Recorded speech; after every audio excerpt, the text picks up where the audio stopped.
membagikan dua buah pemberitahuan. Yang pertama, mengingatkan kembali tentang tata tertib selama acara berlangsung. Mohon untuk rename atau mengganti nama dengan nama saat pendaftaran. Mohon izin untuk menonaktifkan mikrofon para peserta selama acara berlangsung. Bila ada pertanyaan yang hendak diajukan saat dan selama acara selama pemaparan materi, mohon disampaikan melalui direct chat ke co-host 00 Q&A. Yang kedua, sebagaimana pada perjumpaan perdana minggu lalu dibagikan door prize berupa 3 buah buku jejak, pada webinar malam ini pun juga dibagikan door prize, yaitu berupa 3 buah buku berjudul Bapakku, Sharing Anak dalam Menyelami Dunia Sang Bapak. Buku ini menjadi istimewa karena selain ditulis oleh Romo Nano, narasumber kita malam ini, juga sudah ditandatangani oleh penulisnya. Pemenang nanti akan diumumkan pada akhir acara.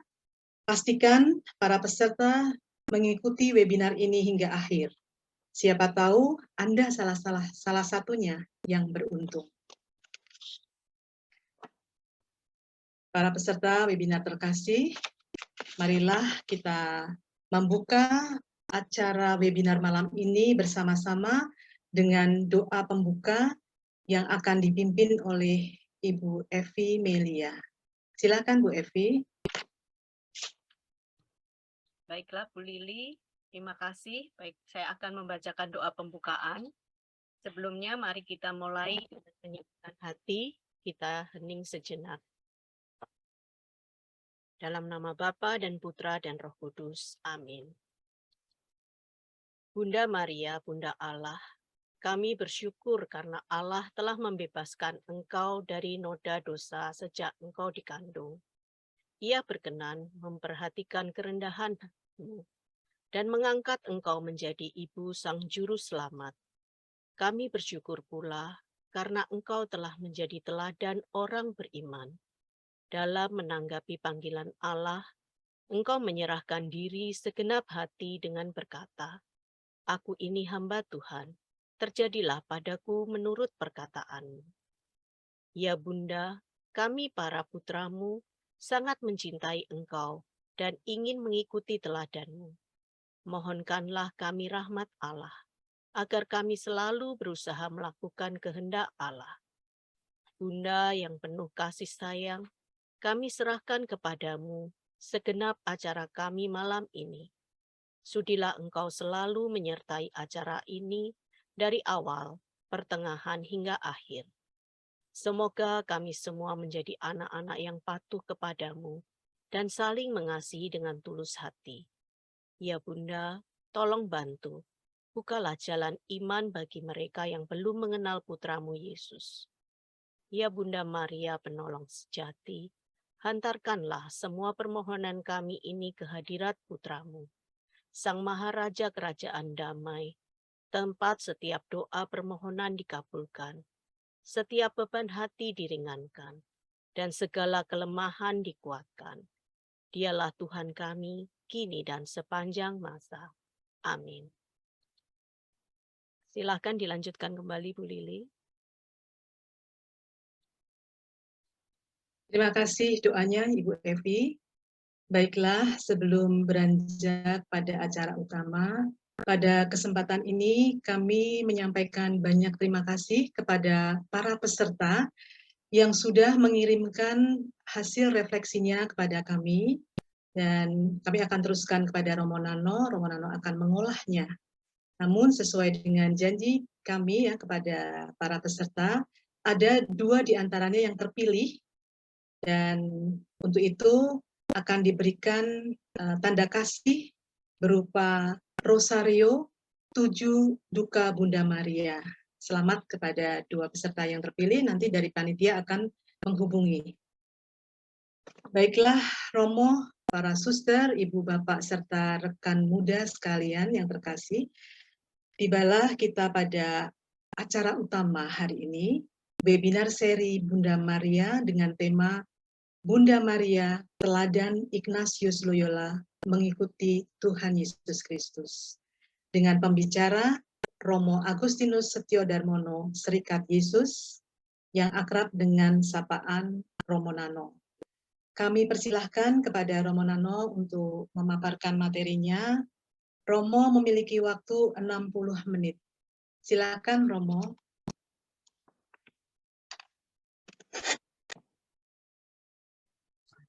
Ibu Lili, terima kasih atas kesempatan ini yang diberikan kepada saya. Saudara-saudari yang terkasih dari Sabang sampai Merauke, dan mungkin ada yang di luar tanah air Indonesia. Halo, selamat malam. Kita bertemu lagi malam hari ini untuk belajar bersama. Minggu lalu kita sudah belajar tentang peran Ibu Maria bagi Ignatius sebagai ibu yang dirindukan, dan kerinduan itu terpenuhi, dan juga sebagai ratu yang diabdi, sebagai manusia, sebagai kesatria kerajaan di Spanyol. Ignatius sudah mempunyai kebiasaan dan keutamaan mengabdi ratu, maka mengabdi Bunda Maria sebagai ratu bukan sesuatu yang baru, sebagai sebuah kelanjutan. Saya perlu menyebut apa yang kita pelajari minggu lalu, saya hubungkan dengan apa yang akan kita pelajari malam hari ini, karena pada dasarnya masih nyambung. Jadi ketika Ignatius Loyola menemukan Bunda Maria sebagai teladan, itu tentu saja menyertakan yang minggu lalu sudah dijelaskan. Maka menjadi lebih lengkap, ya. Bunda Maria sebagai ibu, sebagai ratu, dan sebagai teladan. Nah, bagaimana Ignatius meneladan Bunda Maria? Saya memilih gambar seperti yang Anda lihat dalam slide. Ini gambar Bunda Maria menggendong bayi Yesus dan diikuti oleh keledai dan Pak Yusuf. Ini gambar yang menunjukkan keluarga kecil ini mengungsi ke Mesir. Latar belakangnya adalah Mesir. Mereka mengungsi karena keadaan di Palestina, di tanah air mereka sedang kacau. Raja Herodes membunuh semua bayi dalam rangka membunuh bayi Tuhan Yesus yang baru saja lahir ini. Nah, mengapa saya memilih gambar ini? Karena cerita tentang keluarga yang mengungsi ke Mesir ini menjadi salah satu kisah yang didalami oleh Ignatius dalam kontemplasi-kontemplasinya. Nanti dalam slide-slide berikutnya saya akan menjelaskan bagaimana Ignatius meneladan Bunda Maria khususnya ketika mereka berada di Mesir. Dari mana kita bisa tahu? Ya, Ignatius Loyola meneladan Bunda Maria mengikuti Tuhan Yesus Kristus. Dari mana? Sumbernya dari mana? Saya mencoba menyajikan materi ini berdasarkan survei yang kecil-kecilan dari buku-buku yang menjadi pondasinya. Sumber pertama berjudul Ignatius Loyola, Pendiri Serikat Yesus. Ini buku sejarah tentang pribadi Ignatius. Dari buku ini kita bisa melihat bagaimana Ignatius itu berdevosi secara khusus pada Bunda Maria. Buku yang ada di tengah ini adalah buku komentar. Buku yang mengomentari kisah tentang Ignatius. Dan buku yang hijau adalah buku latihan rohani yang disusun, yang ditulis berdasarkan pengalaman pribadi Ignatius Loyola sendiri. Dan di dalam buku latihan rohani ini kita bisa melihat dengan detail bagaimana cara-cara Ignatius meneladan Bunda Maria. Mengapa Ignatius mau mengikuti Tuhan Yesus Kristus? Ini sebagai konteksnya. Ini sebagai tema umumnya. Ignatius Loyola itu jatuh cinta berat pada Tuhan Yesus. Dan dalam rangka mengikuti Tuhan Yesus Kristus itu, maka dia menempatkan Bunda Maria sebagai teladannya. Pertanyaannya sama. Mengapa Ignatius mau mengikuti Tuhan Yesus Kristus? Teman-teman, saudara-saudari sudah pernah mendengar cerita.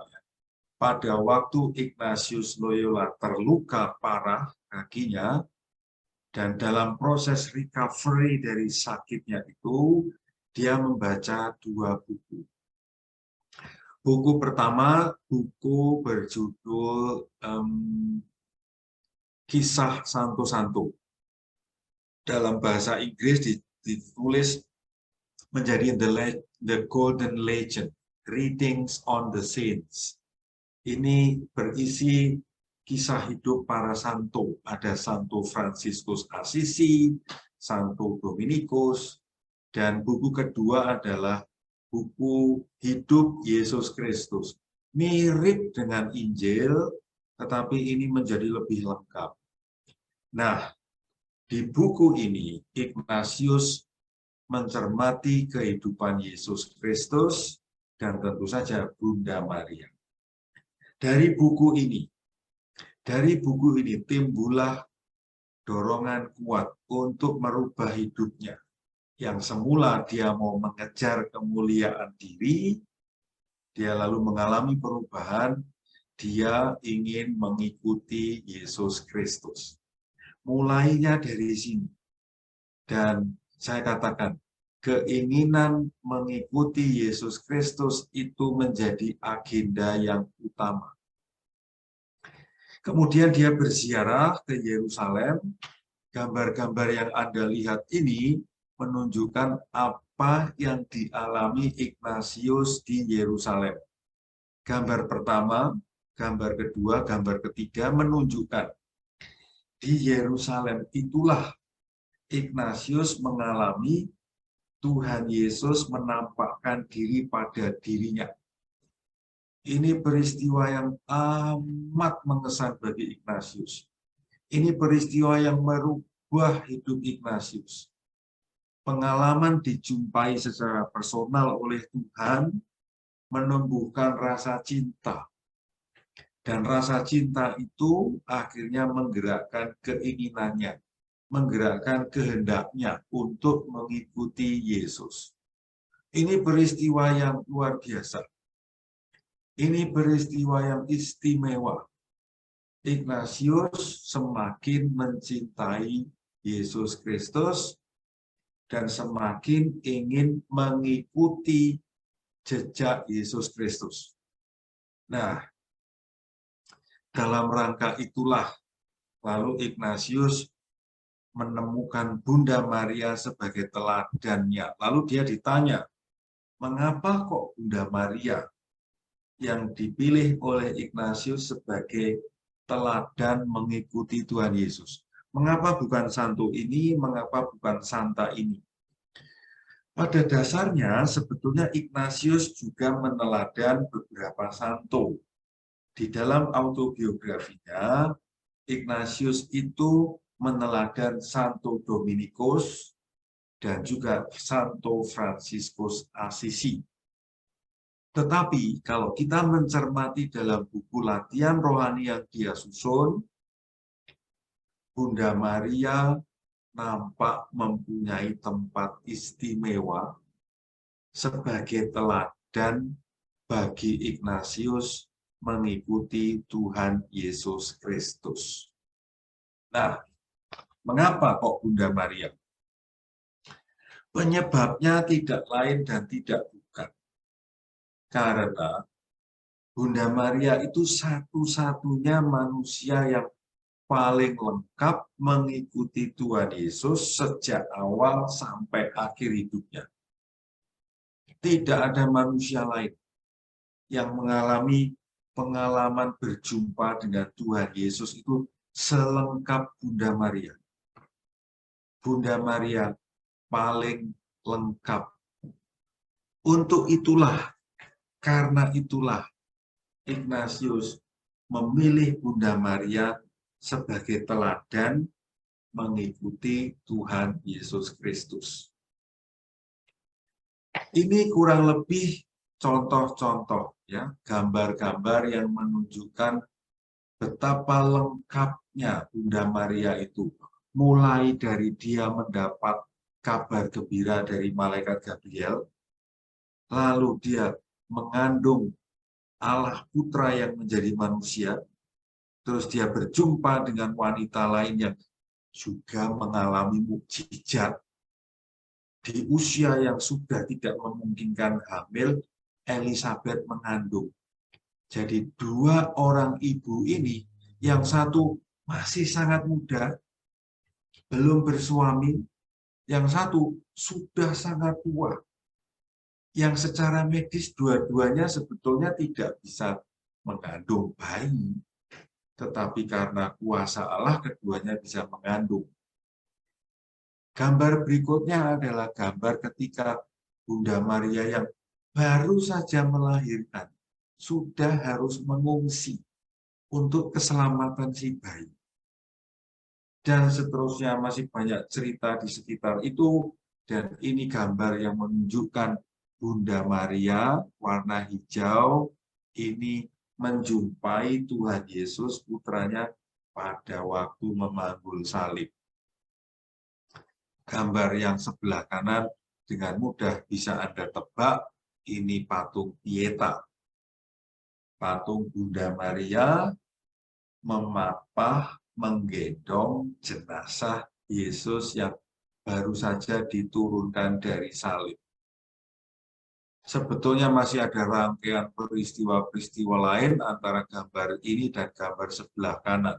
Masih ada peristiwa lain, ya. Tuhan Yesus dimakamkan, Bunda Maria berduka. Ini adalah gambar terakhir dari kisah Bunda Maria mendapat Roh Kudus pada waktu Pentakosta.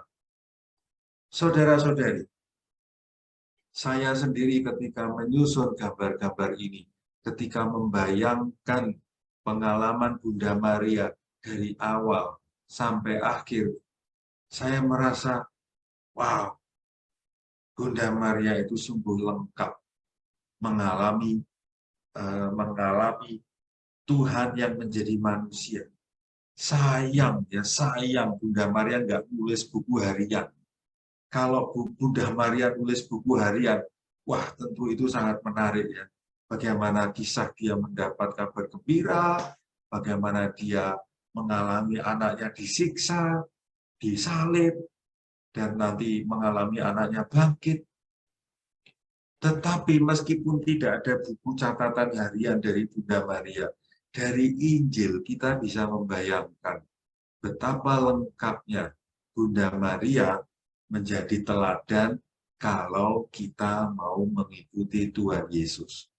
Maka saudara-saudari yang terkasih, saya menganjurkan kepada Anda di bulan Maria ini, sambil Anda berdoa rosario, sambil Anda merenungkan kisah-kisah Bunda Maria, sambil Anda bernovena, jangan pernah lupa membayangkan kisah-kisah yang dialami Bunda Maria.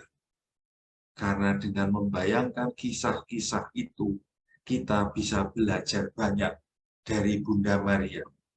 Seperti halnya bagaimana Ignatius Loyola meneladan Bunda Maria.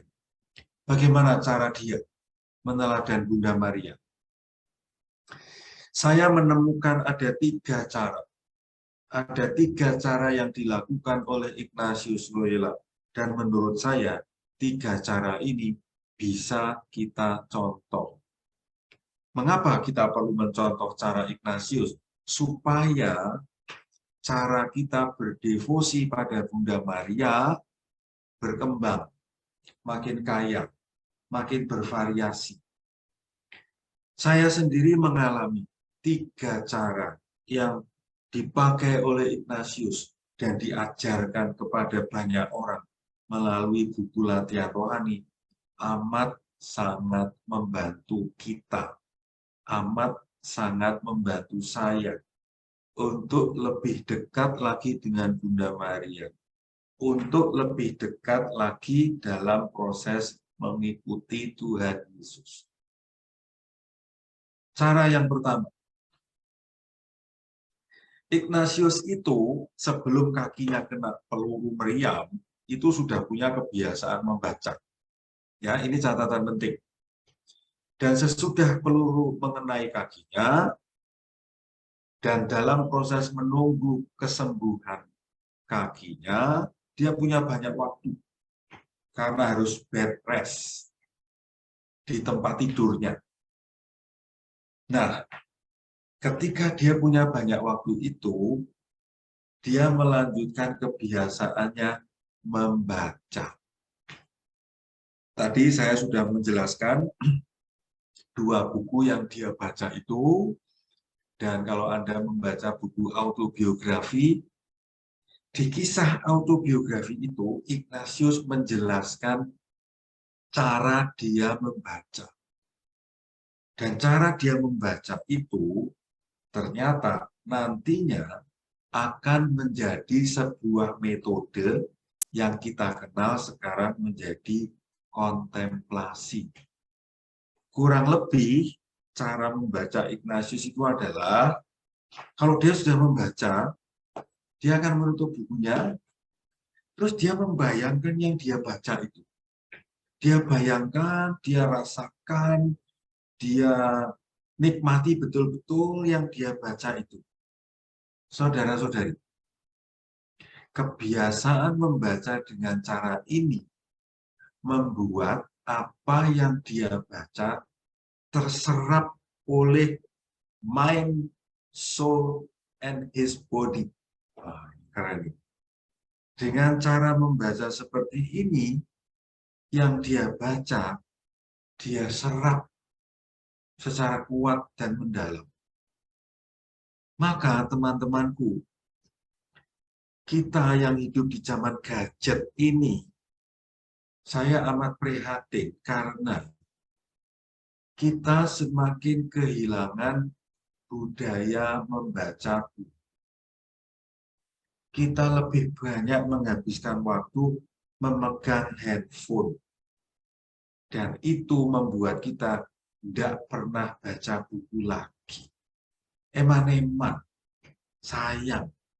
Karena saudara-saudariku, membaca buku itu sangat penting.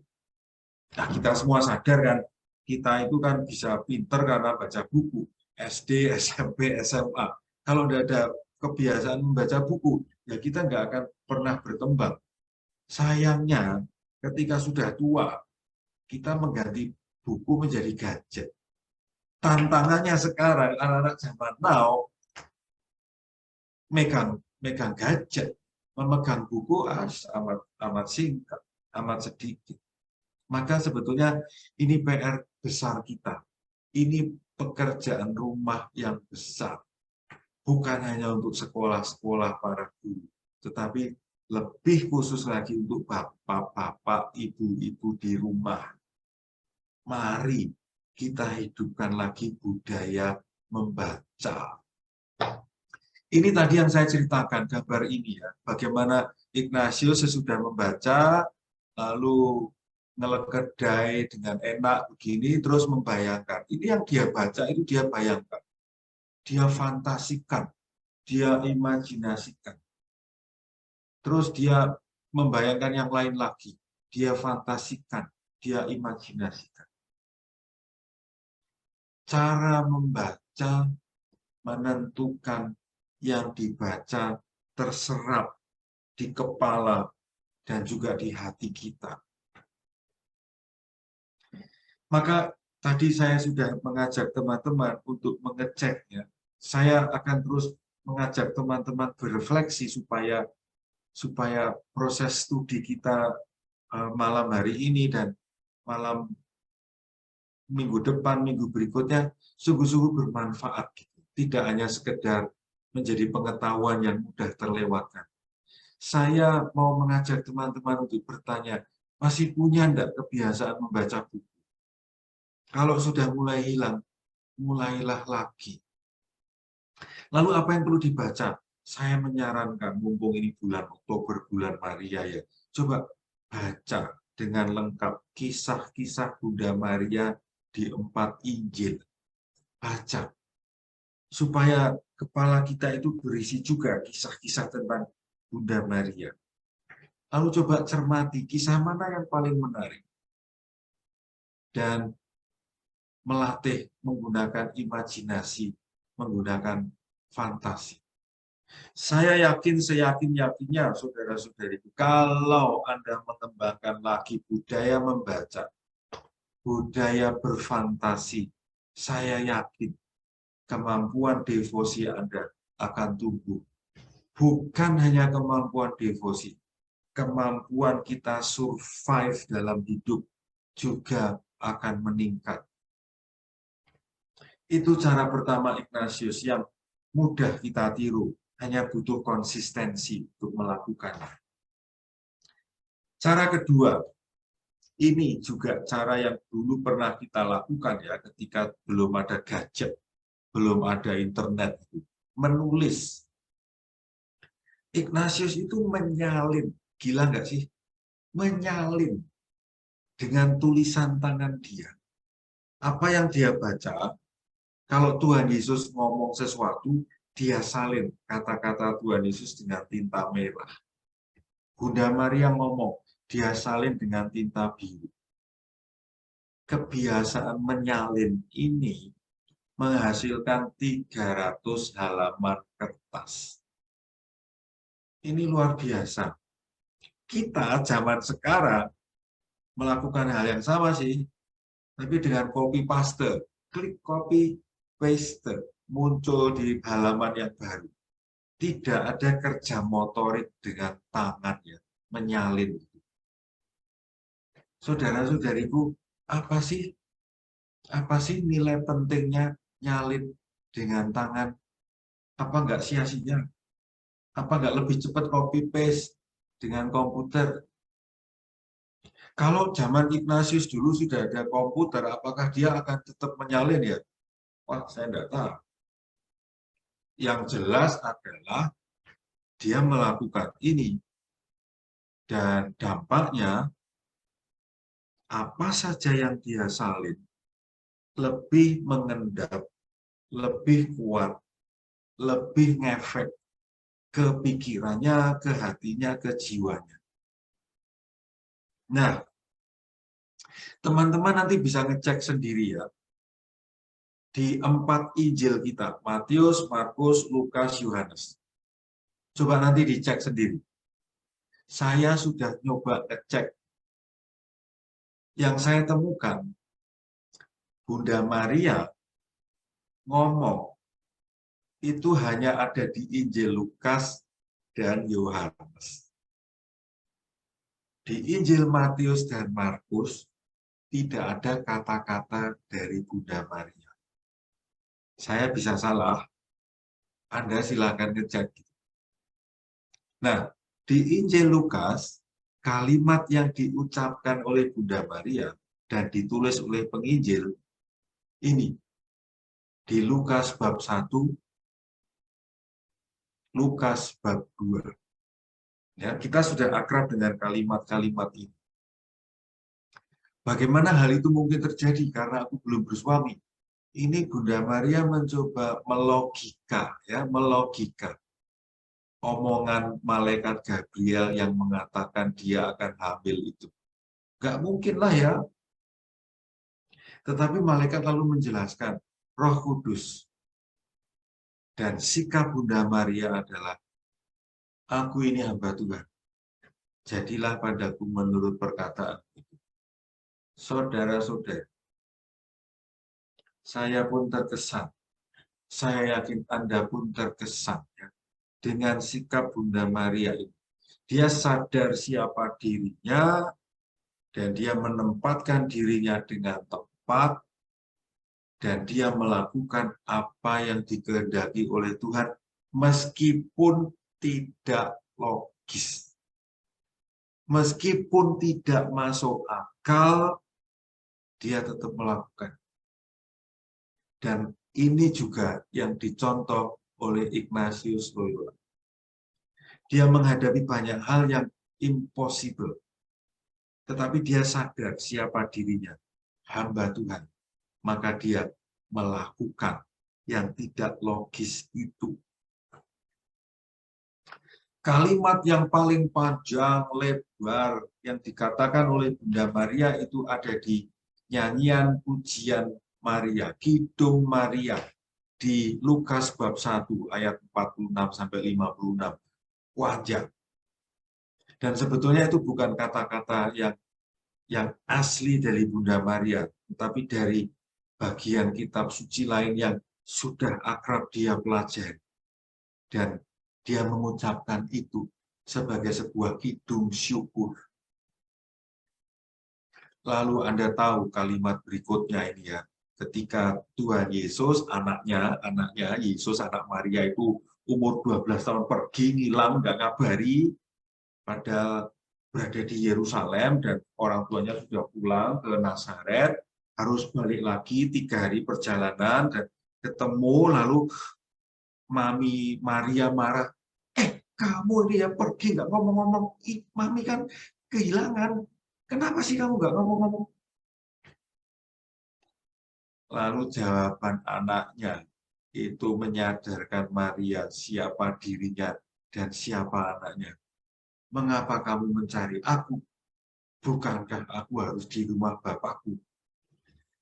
Kalau saya bayangkan peristiwa itu, teman-teman, itu Bunda Maria kayak ditampar. Wah, sadarlah kamu siapa aku ini. Ini mungkin kritik untuk para ibu di sini ya, yang seringkali merasa memiliki anak-anak Anda. Kamu memiliki anak-anak. Saya selalu teringat kalimat Khalil Gibran. Dan para ibu sebagian pasti pernah tahu. Khalil Gibran mengatakan, bukan kamu yang memiliki anak-anak. Anak-anakmu itu seperti anak panah. Dan kamu itu hanya busurnya. Kalau anak-anak tidak pernah dibiarkan lepas darimu, dia hanya akan di tempat busur itu dan tidak akan berkembang apa-apa.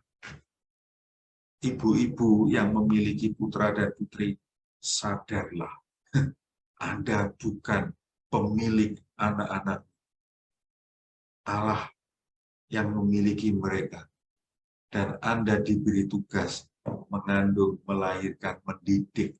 Dan suatu ketika Anda harus seperti Bunda Maria, melepas anak-anak itu. Ini tugas mulia bagi para ibu, maka saya sungguh hormat pada para ibu yang diberi tugas mulia oleh Allah. Dan di Injil Yohanes, hanya ada satu kisah yang di kisah itu Bunda Maria mengatakan sesuatu. Kisah mukjizat pertama di perkawinan Kana. Anda sudah hafal cerita itu. Dan kalau Anda cermati kisahnya, hanya ada 2 kalimat yang disampaikan Bunda Maria. Kalimat pertama, ini Bunda Maria ngomong ke anaknya, "Nak, tuan rumah kehabisan anggur." Kalimat kedua, dia katakan pada karyawan rumah itu, "Ikuti aja yang dikatakan oleh anakku itu." Keren. Bunda Maria keren. Ya. Dia tahu situasi, dia bertindak, dan dia tahu kepada siapa dia mesti omong dan minta tolong anaknya. Teman-temanku, minggu depan saya akan omong lebih detail tentang peran Bunda Maria sebagai mediator doa bagi Ignatius Loyola. Ini tadi saya menjelaskan kalimat-kalimat yang ada di dalam Injil yang disalin oleh Ignatius Loyola. Dan pasti kalimat-kalimat yang dia salin itu meresap dalam kepalanya, ke dalam hatinya, ke dalam jiwanya, dan pasti mempengaruhi cara hidup dia, cara berpikir dia. Apa sih perlunya menyalin? Saya menemukan sebuah gambar di internet ya, mengingat-ingat ya, memorize with writing, mengingat-ingat dengan cara menulis itu 7 kali lebih kuat ketimbang kita hanya mengingat begitu saja. 7 kali kekuatan daya ingatnya kalau kita menggunakan cara menyalin. Ini sungguh sangat menarik. Ini tadi saya mencoba merangkai cara pertama dan cara kedua ya. Membaca, menyalin kata-kata, dan dua kegiatan itu menghasilkan dalam diri Ignatius itu terdorong, muncul kehendak, muncul keinginan, muncul dorongan, dan nanti pada saatnya dorongan keinginan itu direalisasikan dengan sebuah aksi nyata oleh Ignatius, yaitu dia meninggalkan cara hidup yang lama sebagai kesatria kerajaan dan dia memulai sebuah jalan hidup yang baru sebagai peziarah. Teman-temanku, slide ini mau mengatakan kebiasaan membaca dan kebiasaan menyalin sangat potensial membawa kita mengalami perubahan yang cukup istimewa. Cobalah, dan saya berharap dengan dua kegiatan ini, membaca dan menyalin, saya berharap hidup Anda berkembang.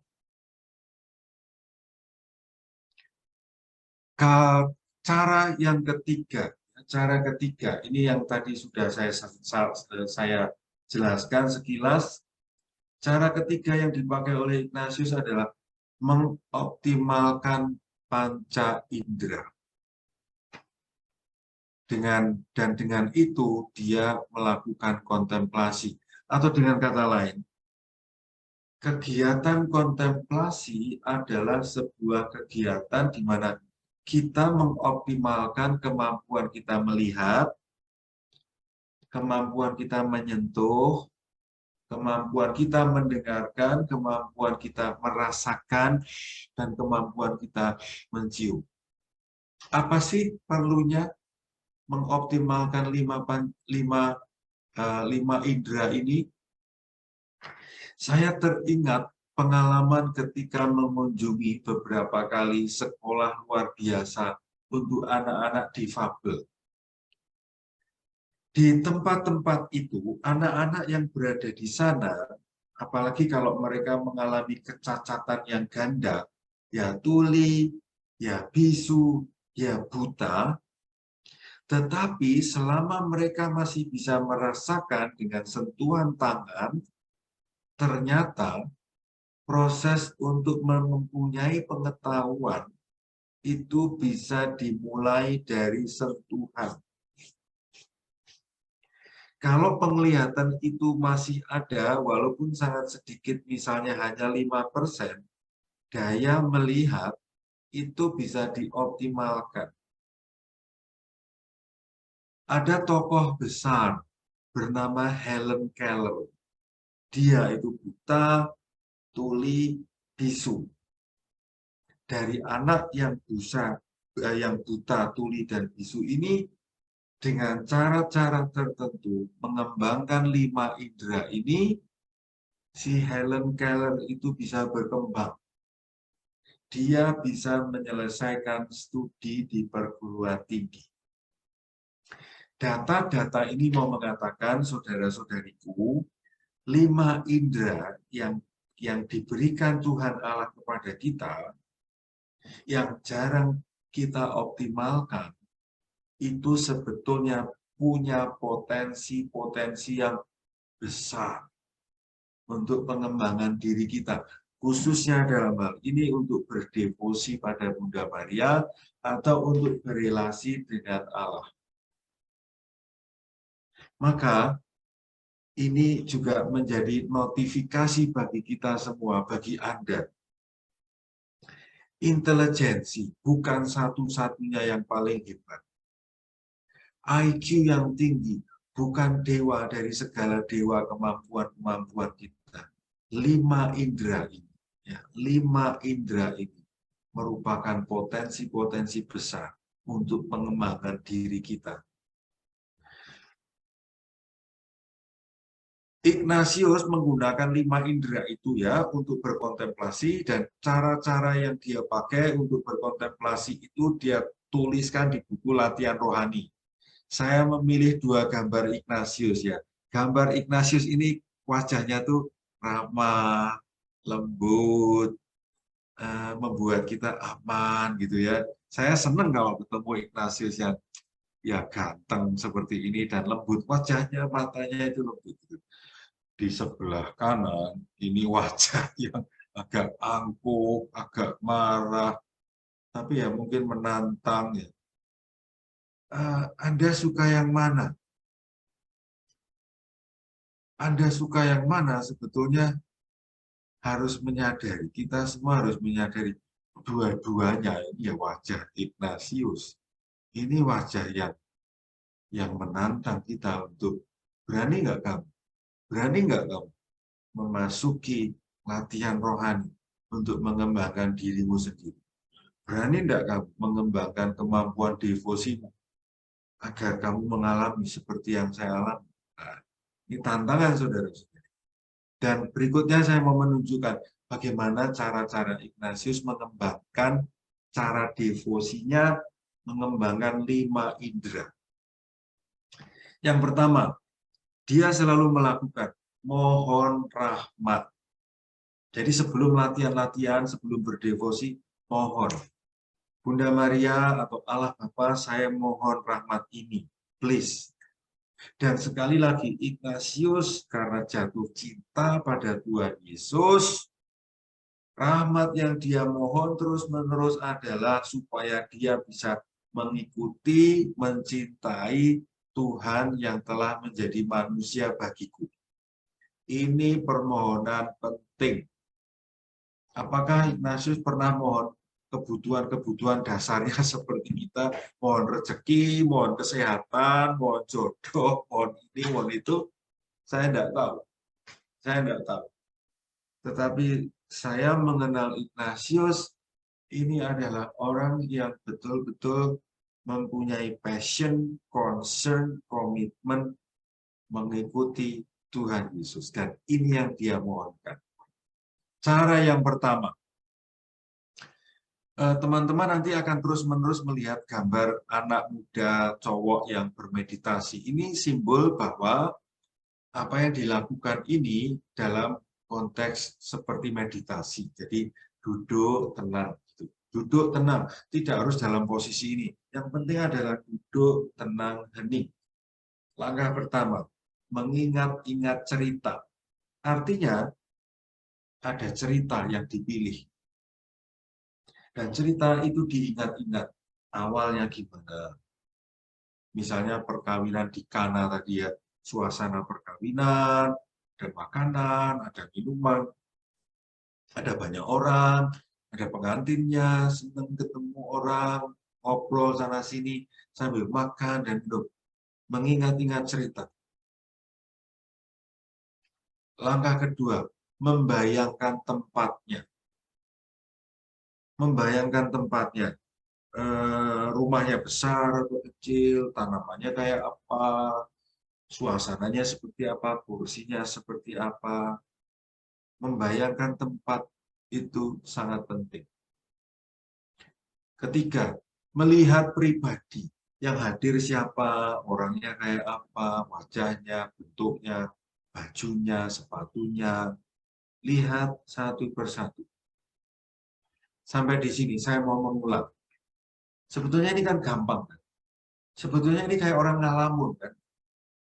Mengingat cerita, membayangkan tempatnya, melihat pribadi-pribadinya, ya kan? 3 tindakan itu. Lalu, setelah melakukan 3 hal itu, kita diajak melakukan refleksi. Apa yang muncul dalam batinmu? Apa yang muncul dalam pikiranmu? Setelah kamu melihat tempat, melihat orang-orang, mengingat cerita, apa yang muncul dalam hatimu? Sudah ada. Pasti sudah ada sesuatu yang muncul. Kita melihat sesuatu, pasti sudah ada yang muncul. Pasti. Nah, Ignatius mengajak kita mencermati yang sudah muncul itu. Karena bimbingan Tuhan muncul lewat hal-hal yang bermunculan dalam benak kita, hati kita, jiwa kita, perasaan kita. Maka Ignatius mengajak kita memungut yang sudah muncul. Lanjut, tindakan berikutnya, mendengarkan. Orang-orang yang kita lihat tadi itu pada ngomong apa sih? Ngomongin apa? Dengerin. Dan pastinya, mendengarkan sesuatu itu pasti ngefek ke saya. Entah saya merasa senang, entah merasa galau, entah merasa bersemangat, entah saya terinspirasi, gila, omongan orang ini keren. Orang ini ngomong bullshit, bohong. Dia ngomong gede doang gitu. Pasti ada reaksi. Dan Ignatius mengajak kita untuk refleksi. Kamu menangkap apa dari yang dikatakan orang-orang itu? Tangkap. Lanjut. Lalu memandang apa yang dilakukan ya. Oh, orang itu ngambil makanan. Saya cermat itu. Orang itu hanya ngambil makanan, sana ngobrol sebentar, ngambil makanan. Sorry ya, contohnya bukan tentang gambar yang Anda lihat, tapi masih lanjut dengan perkawinan di Kana tadi ya. Tapi kurang lebih sama. Memandang apa yang dilakukan. Dan persis sama, saudara-saudari. Kalau kita melihat sesuatu, melihat seseorang melakukan sesuatu, pasti ada reaksi dalam diri kita. Dan sekali lagi, Ignatius mengajak kita untuk refleksikan apa yang kamu lihat dalam diri orang-orang yang melakukan ini, itu. Mengapa sih refleksi? Saya mengutip dari yang saya temukan di internet. Kita tidak belajar dari pengalaman. Maksudnya, kita melakukan ini, itu tidak otomatis lalu membuat kita makin kaya, makin terampil. Tetapi, kita akan menjadi lebih terampil kalau kita merefleksikan pengalaman yang kita lakukan. Kalau Anda belajar spiritualitas Ignatian, teman-teman, kalau Anda mendalami latihan rohani, jangan pernah bosan, karena Anda akan terus-menerus diajak berefleksi, dan terus berefleksi. Tanpa berefleksi, pengalaman kita hanya akan mengalir begitu saja. Tahu-tahu kita merasa, kok hidupku flat ya? Iya, karena kita tidak pernah memungut yang sudah muncul. Ini langkah berikutnya, mengadakan suatu percakapan. Saya memilih gambar ini karena Bapak Suci Paus Fransiskus bercakap-cakap dengan Bunda Maria della Strada di kapel salah satu gereja di kota Roma. Yang ini percakapan.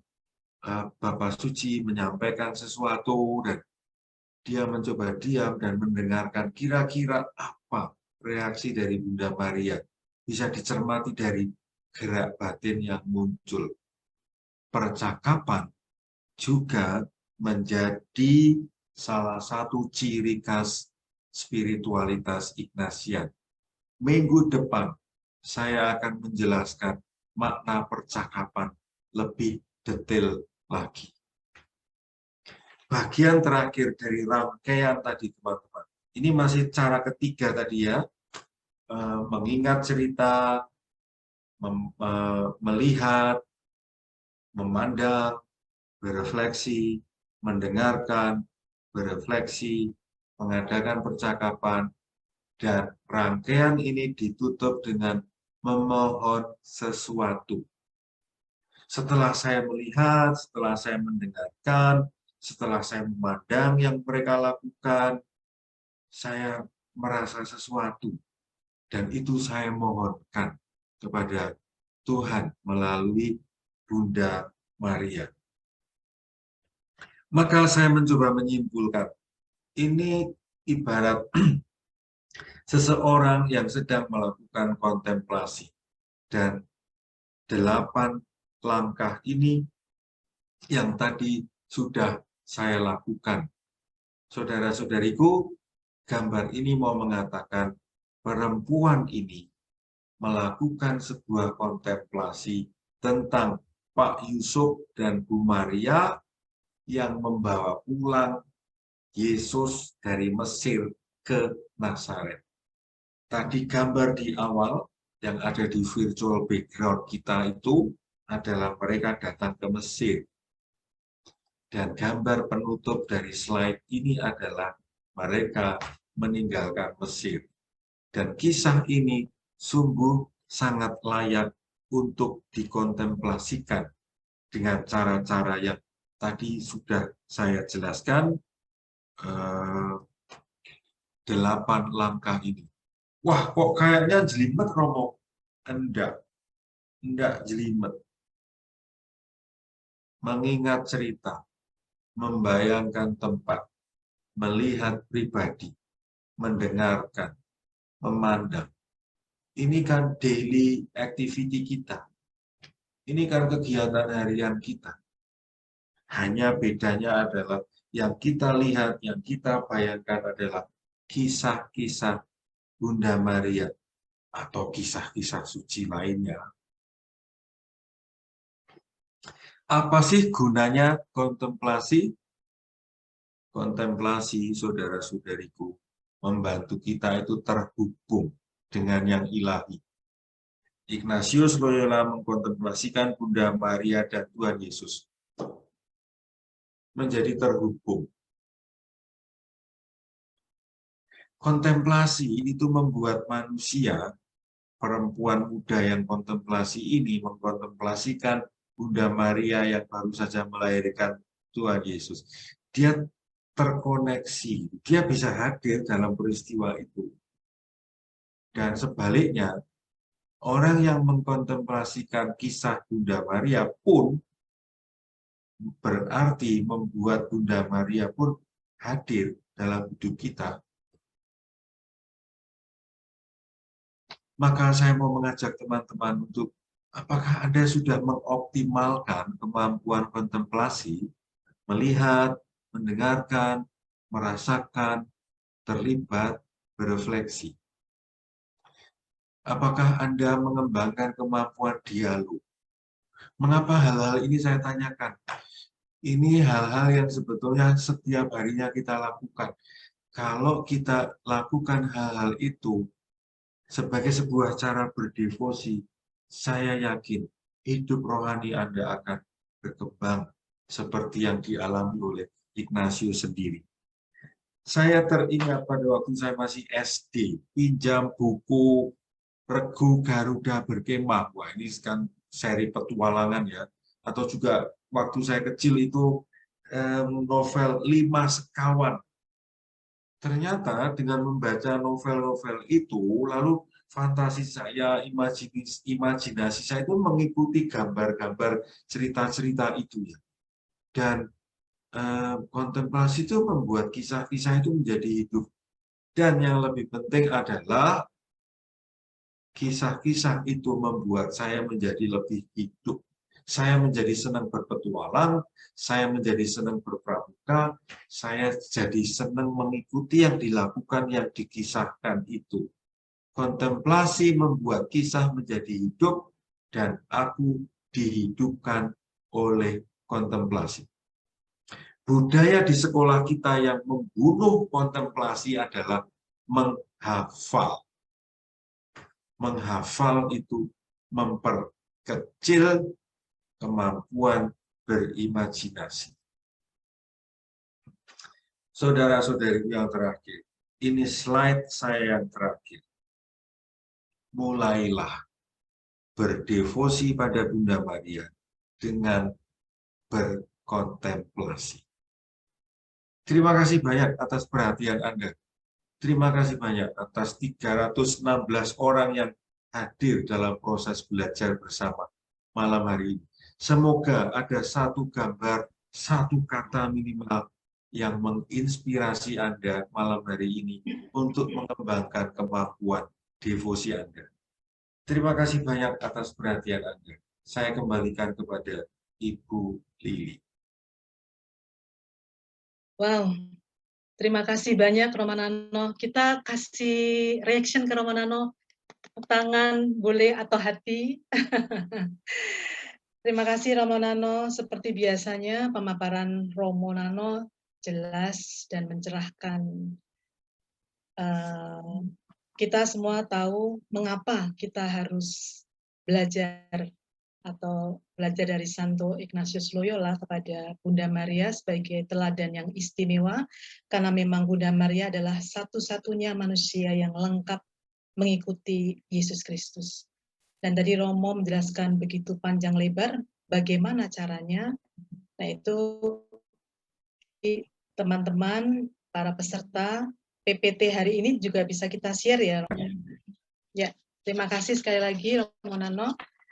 Para peserta webinar yang terkasih, sebelum kita melanjutkan sesi Q&A, mari kita mengabadikan perjumpaan malam ini. Silahkan para peserta yang masih off-cam untuk membuka kameranya. Kita perlihatkan senyum termanis kita malam ini. Pak Aron, silakan Pak Aron untuk memandu sesi foto malam ini. Ya, baik. Terima kasih Bu Lili. Suster, Bapak Ibu, teman-teman semua, mohon dibuka kameranya. Ini ada 7 halaman. Nanti saya akan ambil satu-satu dan mohon kalau sudah dibuka, sementara jangan ditutup dulu sampai selesai ya. Karena kalau enggak nanti Bapak Ibu akan pindah ke halaman belakang kalau ditutup kameranya. Oke, saya ambil halaman 1. Lihat kamera, 1, 2, 3. Oke, sekarang halaman kedua. 1, 2, 3. Ya, halaman ketiga. 1, 2, 3.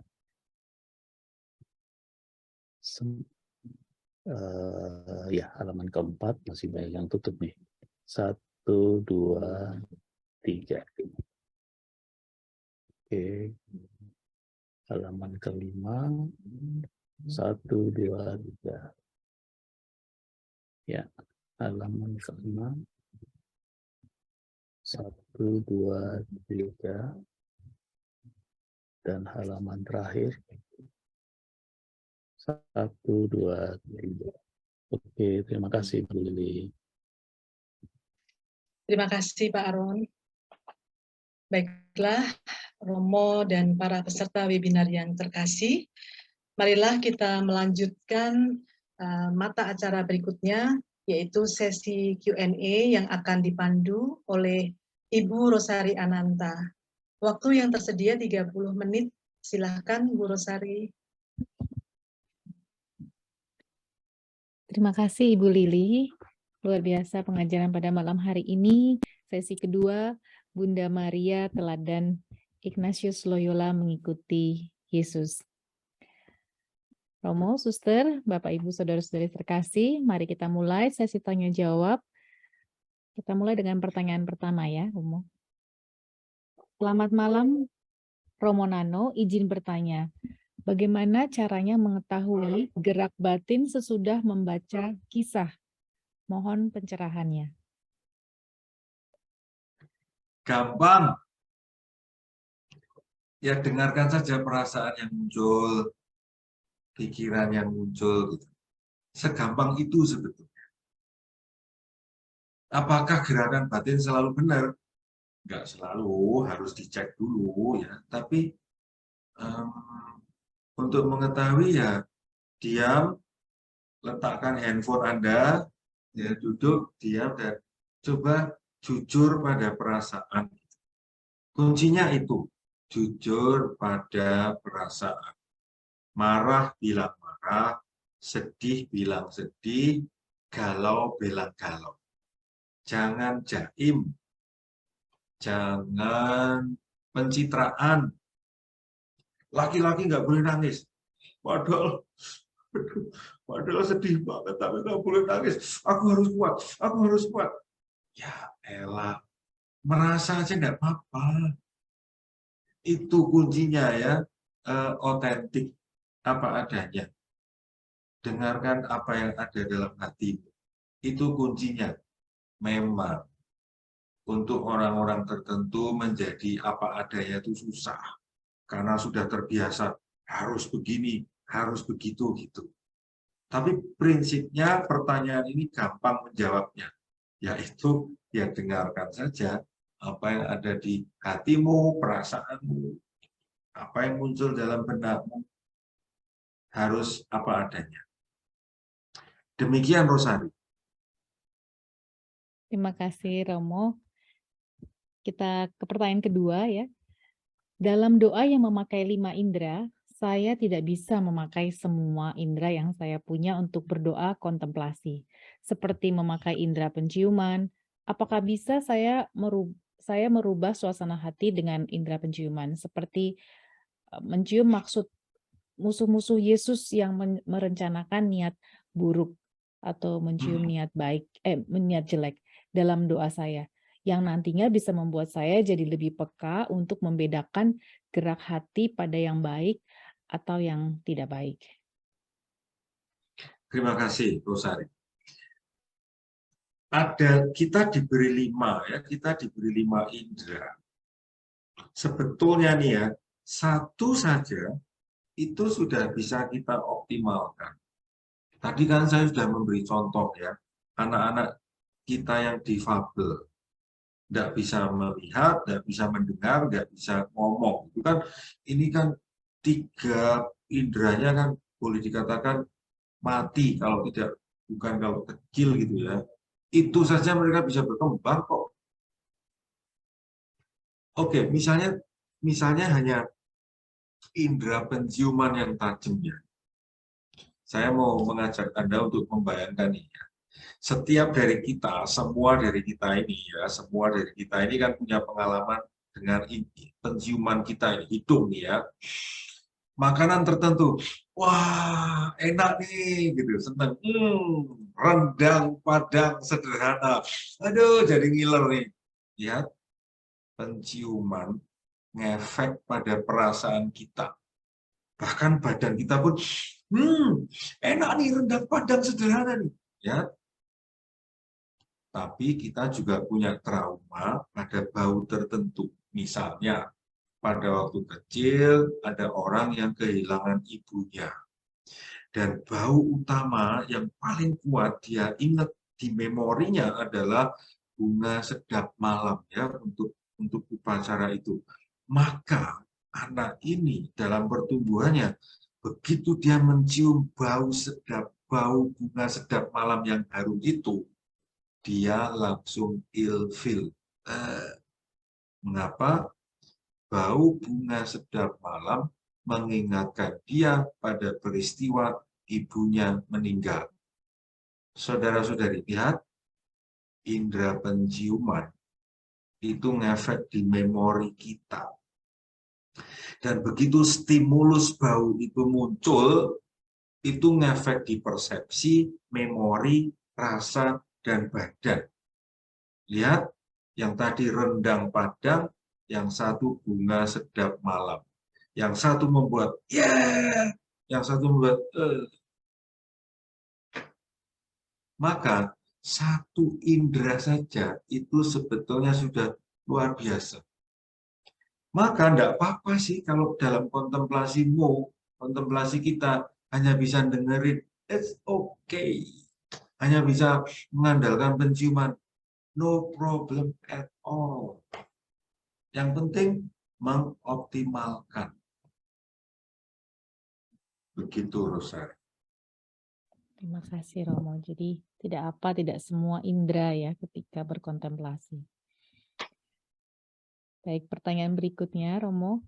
Selamat malam Romo, mohon sedikit penjelasannya mengenai Bunda Maria yang menurut saja karena menyadari dirinya hamba, walaupun apa yang diminta atau diperintahkan tidak masuk akal. Sementara di Perjanjian Lama, kita kan diminta tulus seperti merpati. Dan saya lihat itu, pribadi itu ada pada Bunda, tapi kita juga diminta untuk cerdik seperti ular. Mohon penjelasan dari dua hal yang kontradiktif ini yang membuat saya bingung. Terima kasih. Ini pertanyaannya mulai kritis nih. Semoga pertanyaan berikutnya tidak kritis supaya saya tidak susah menjawabnya. Kalau penanya mengatakan dua hal itu kontradiktif, saya sebaliknya. Saya mengatakan menurut saya dua hal tadi, tulus dan cerdik, itu komplementer, saling melengkapi. Itu bukan perjanjian lama, Tuhan Yesus yang mengatakan itu. Dia mengutus murid-muridnya, pergi, saya mengutusmu untuk berada di tengah serigala. Maka tulus seperti merpati, cerdik seperti ular. Bukan kontradiktif, tapi komplementer, saling melengkapi. Di satu sisi ya menjadi diri yang apa adanya, tulus, kamu salah, kamu benar, bagus kamu, wah masukan saya untukmu begini, ini tulus ya, apa adanya, to the point. Tapi juga cerdik, orang ini begini, dia akan begini, oke aku akan ke sana. Menurut saya, contoh cerdik adalah 3 orang Majus. Mereka cerdik karena mereka menggunakan kemampuan tentang apa itu antariksa ya, perbintangan ya, dunia. Mereka kan ahli itu, tapi mereka juga mendengarkan bisikan dari malaikat, bisikan orang-orang di sekitar, masukan dari orang-orang yang tulus. Jadi orang cerdik seperti 3 orang raja itu memadukan antara knowledge dan wisdom. Cerdik.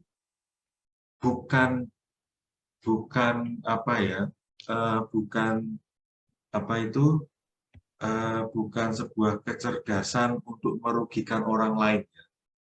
Licik, nah bukan licik ya, cerdik. Demikian Rosari. Baik Romo. Pertanyaan berikutnya, apakah memanfaatkan imajinasi secara bebas dan luas dalam kontemplasi tidak menimbulkan efek samping yang negatif, misalnya memiliki khayalan tentang hal-hal yang tidak sesuai dengan kitab suci? Oke. Saya pernah membimbing seseorang itu dia berimajinasinya lebay. Maka lalu dia tidak sampai kemana-mana. Artinya ya itu hanya imajinasi. Tidak merubah hidup hariannya. Imajinasi yang digunakan dengan tepat, fantasi yang digunakan dengan tepat, kontemplasi yang berdasarkan kisah dan realita hidup akan membuat orang wise, makin bijak.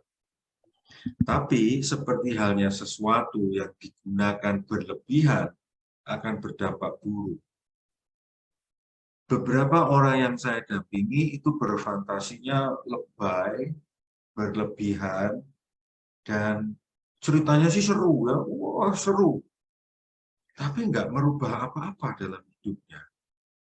Karena itu, tolok ukurnya adalah hidup sehari-hari. Kalau kontemplasi, meditasi, fantasi, imajinasi kita membuat hidup harian kita menjadi lebih berkualitas, lebih produktif, lebih efektif, itu fantasi kita gunakan dengan tepat. Kalau hidup harian kita bertolak belakang jauh sekali dengan fantasi-fantasi kita, artinya fantasi ya sekedar fantasi, lari dari realita, atau ya hanya berfantasi saja, tidak merubah apa-apa. Artis hebat, olahragawan hebat, ilmuwan yang hebat, mereka menjadi hebat karena mereka berimajinasi. Penulis buku yang hebatnya, Harry Potter sekian jilidnya, Andrea Hirata, Paulo Coelho, sebutlah siapapun novelis hebat. Mereka berfantasi. Tidak mungkin tidak berfantasi. Harry Potter itu kurang fantasi apa? Isinya semua fantasi. Tapi ada nilai edukatifnya, ya. Nah, itu yang saya maksud, fantasi masih nyambung dengan hidup sehari-hari. Kira-kira jawabannya begitu, Rosa? Baik, terima kasih Romo. Pertanyaan berikutnya, bila mana kita berdoa dengan kontemplasi, bila mana kita berdoa dengan meditasi, dan bila mana kita harus berefleksi? Dan apa bedanya berdoa kontemplasi, meditasi, dan refleksi? Saya sudah menduga pertanyaan ini akan muncul. Ini pertanyaan yang selalu ada. Oke, meditasi dan kontemplasi itu digunakan kalau kita punya kisah yang mau direnungkan. Kita punya pengalaman. Jadi bahan yang kita, begini, kontemplasi itu biasanya yang kita renungkan adalah kisah, cerita, narasi. Ada tokohnya, ada alurnya, ada awal, tengah, akhir. Seperti tadi saya ceritakan, mengkontemplasikan kisah Bunda Maria dan Tuhan Yesus hadir di perkawinan di Kana. Kontemplasi biasanya kaitannya dengan kisah. Meditasi biasanya itu dengan statement-statement, kalimat-kalimat, dogma-dogma, prinsip-prinsip, ya, tulisan-tulisan yang inspiratif gitu. Misalnya, aku ini hamba Tuhan, terjadilah padaku menurut perkataan. Satu kalimat bijaksana itu. Coba direnungkan kata per kata. Aku ini hamba Tuhan. Kata hamba. Hamba itu artinya apa? Kalau hamba itu berarti di sini. Tuhan itu berarti di sini, posisinya. Ya, sekali lagi, gampangannya nih, kalau dibuat susah ya bisa, tapi saya milih yang gampang. Meditasi biasanya dipakai untuk merenungkan kalimat, kalimat-kalimat inspiratif, kata-kata tertentu yang inspiratif. Kapan berefleksi? Berefleksi itu biasanya dilakukan sesudah kita melakukan sesuatu. Entah habis meditasi, habis kontemplasi, habis nyopir dan hampir nabrak tapi selamat, berhentilah, berefleksilah. Gila ya, wow, kok aku bisa selamat ya? Atau pokoknya refleksi itu timingnya adalah setelah kita melakukan sesuatu. Misalnya, sesudah webinar ini selesai, saya akan diam. Tadi saya ngalami apa ya? Tadi apa ya yang tumbuh, yang muncul dalam perasaan saya? Apapun yang saya lakukan, setelah itu saya pause sebentar, dan saya mencoba mengecek apa yang terjadi sebelumnya, itu refleksi. Begitu, Rosa. Baik, terima kasih Romo. Pertanyaan berikutnya, Romo penasaran aja nih. Santo Ignatius apakah juga berdoa rosario?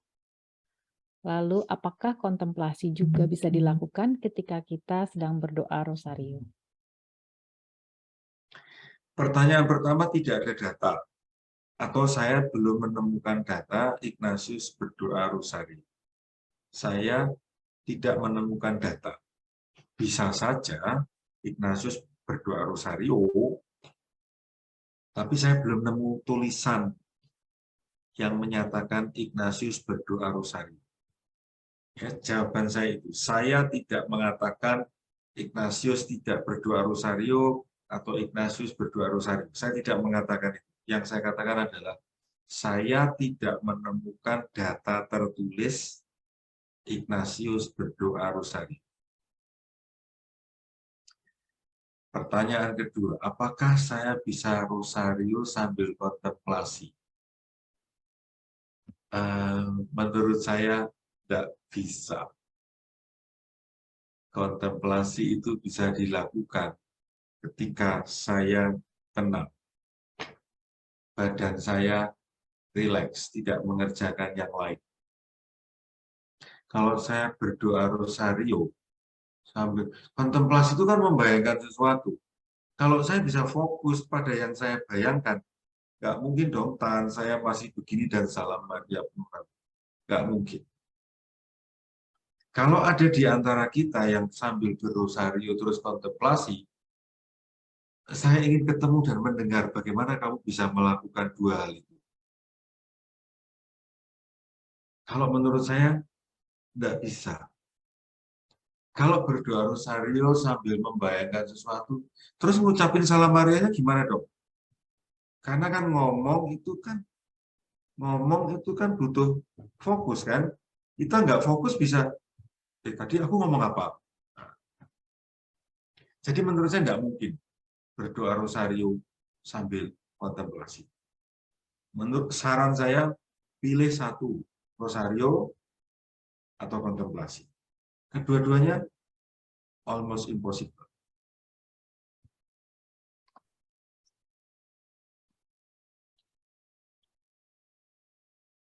Baik, terima kasih Romo. Pertanyaan berikutnya, banyak nih pertanyaan yang Banyak juga ya pertanyaannya. Kisah Bunda Maria mengikuti Yesus kan ada beberapa kisah.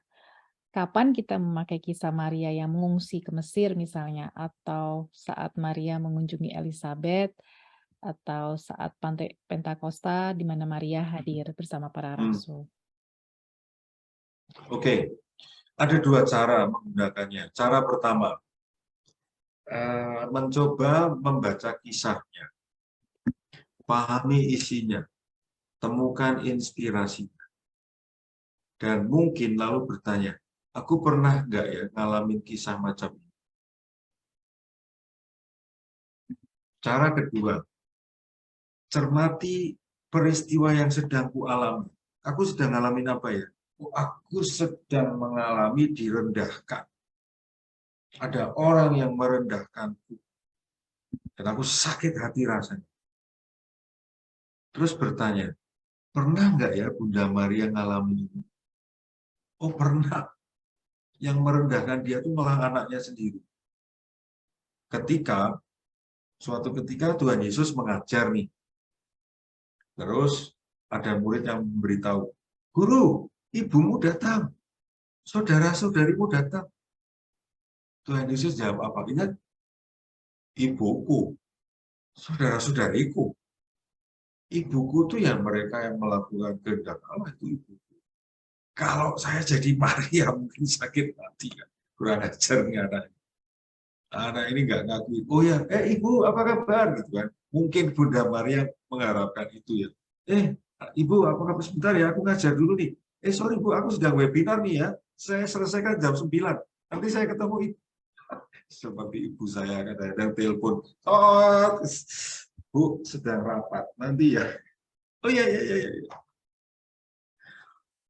Sekali lagi teman-temanku saya ulangi. Bisa mulai dari kisah Bunda Maria. Terserah kamu tertarik kisah yang mana. Dalami, pahami, nikmati, temukan pelajaran pentingnya. Lalu dari situ kamu bisa bertanya, aku pernah nggak ya ngalamin kayak gini? Cara yang lain mulai dari aku ngalamin apa. Lalu bertanya, Bunda Maria pernah ngalamin kayak gini nggak ya?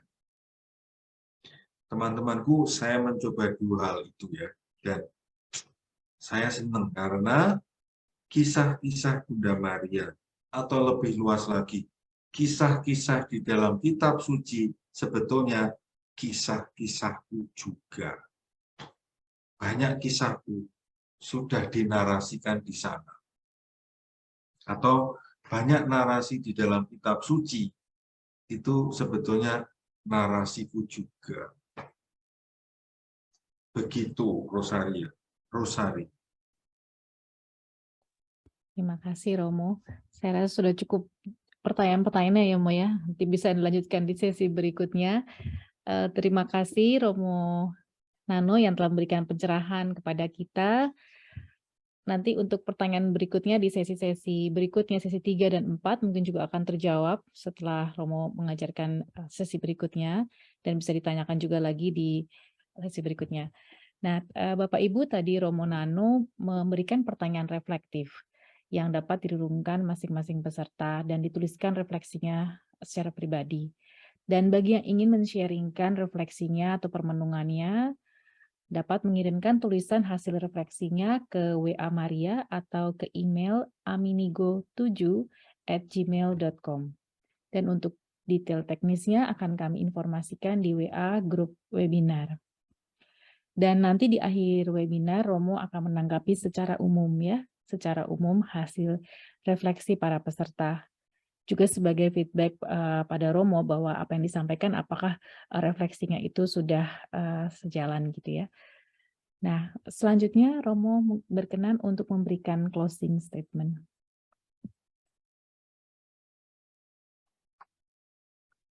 Saudara-saudari, kita sering underestimate pada panca indera. Kita seringkali lebih mengagung-agungkan IQ.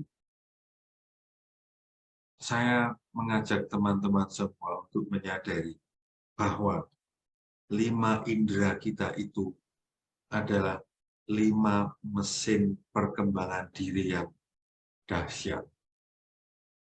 Optimalkan 5 panca indera itu. Nikmati hasilnya. Dan semoga Anda berkembang karena mengoptimalkan 5 panca indera. Terima kasih banyak atas perhatian Anda. Saya merasa tersemangati oleh atensi dari Anda semua. Dan saya berterima kasih banyak atas teman-teman yang bekerja membantu saya memunculkan acara ini. Untuk teman-teman yang membantu, apresiasi saya tinggi untuk Anda semua. Terima kasih, Rosari. Terima kasih Romo Nano. Saya kembalikan kepada MC Ibu Lili. Terima kasih Bu Rosari. Terima kasih sekali lagi untuk Romo Nano yang selalu bersemangat, selalu menyediakan waktu untuk menyiapkan materi yang saya percaya dan para peserta juga percaya sangat bermanfaat untuk kita semuanya. Dan vibes-nya Romo Nano, yang semangatnya Romo Nano ini menularkan kepada kita semua, dan kami juga mengucapkan terima kasih kepada para peserta webinar yang antusias ya, masih bertahan di sini ada 200 lebih.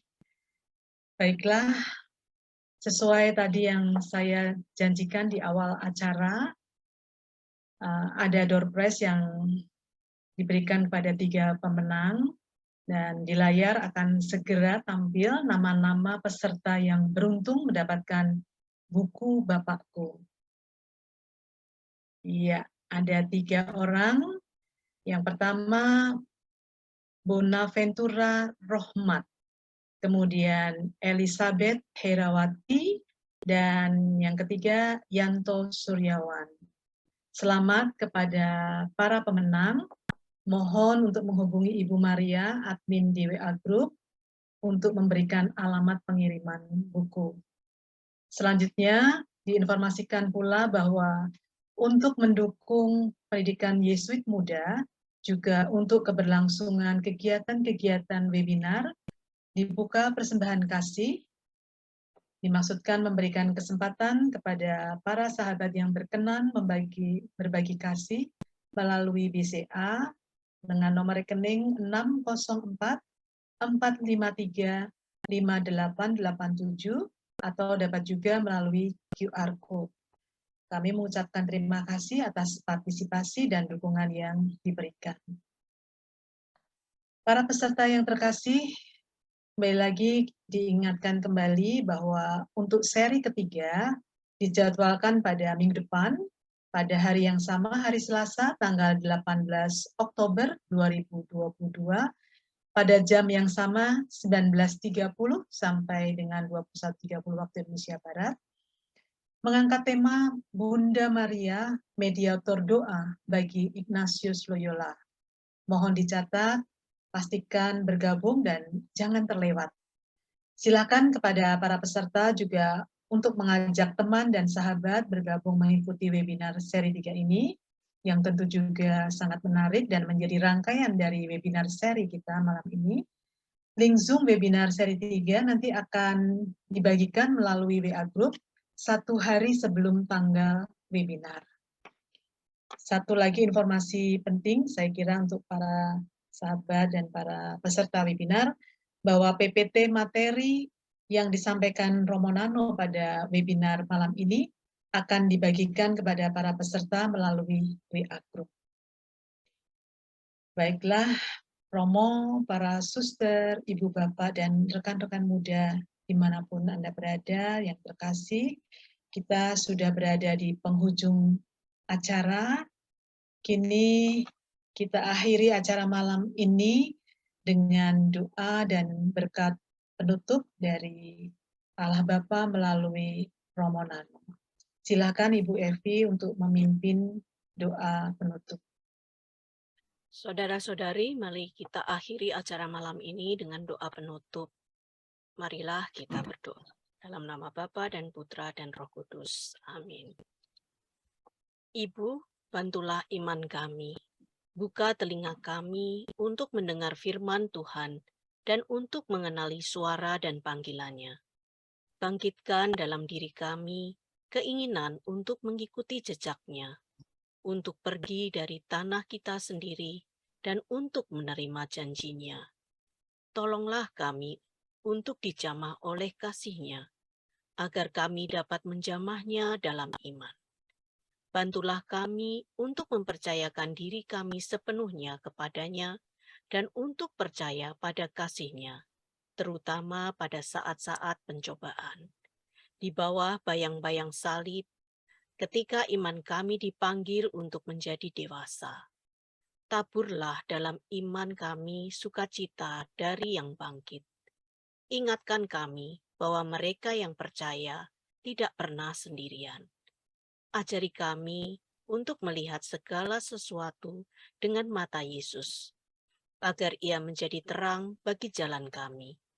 Dan semoga terang iman ini selalu bertambah dalam diri kami, sampai fajar dari hari yang abadi itu, yaitu Kristus sendiri, Putramu Tuhan kami.